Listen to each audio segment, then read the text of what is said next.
Salut à tous, moi c'est Keyface et je vais vous parler de Felinferno. Si vous tombez sur ce type de contenu, vous avez sûrement déjà eu l'occasion de voir la FD de Asif, mais il a omis quelques points qui me semblent importants. Aujourd'hui je vais donc vous parler d'un des coups les plus iconiques du personnage, sa revenge.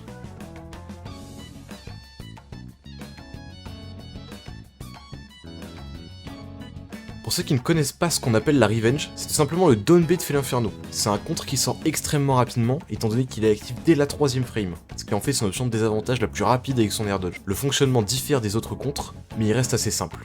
Lorsqu'il contre une attaque, Felinferno repousse son adversaire en infligeant quelques pourcents et entre en état de revenge. Il brille et sa prochaine attaque sera alors bien plus puissante.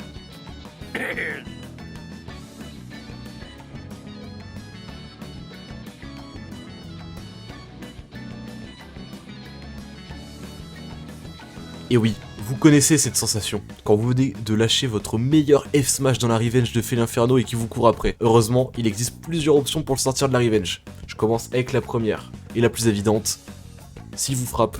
Et oui, s'il touche un fer sur vous, la revenge c'est à usage unique, il en aura pas pour après. A noter qu'il y a quelques coups qui font exception. Je pense à son pummel, ses get up attack, weak side B, mais également les premiers coups de son up B. Donc si le coup déconnecte, faites attention à vous, il a toujours sa revenge. Autre option, cette fois-ci un peu plus viable, vous en conviendrez, il s'agit tout simplement de throw Felinferno. Donc que ce soit après un grab normal ou après un command grab, Felinferno va perdre sa revenge. A noter qu'il y a quelques exceptions qui existent. Autre option tout aussi viable, surtout vu la taille et le poids du perso, si Felinferno subit 36% alors qu'il est en état de revenge, il perd l'état tout simplement.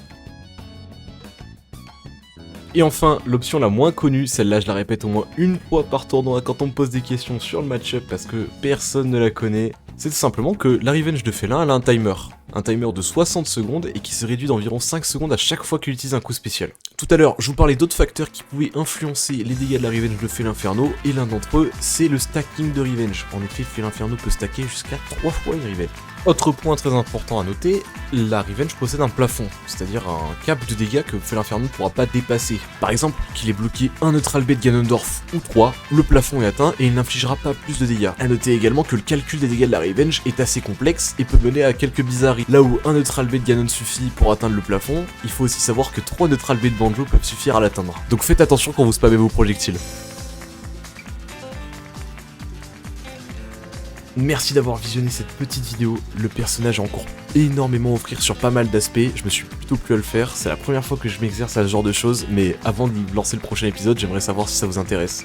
Voilà, je vous souhaite une bonne soirée.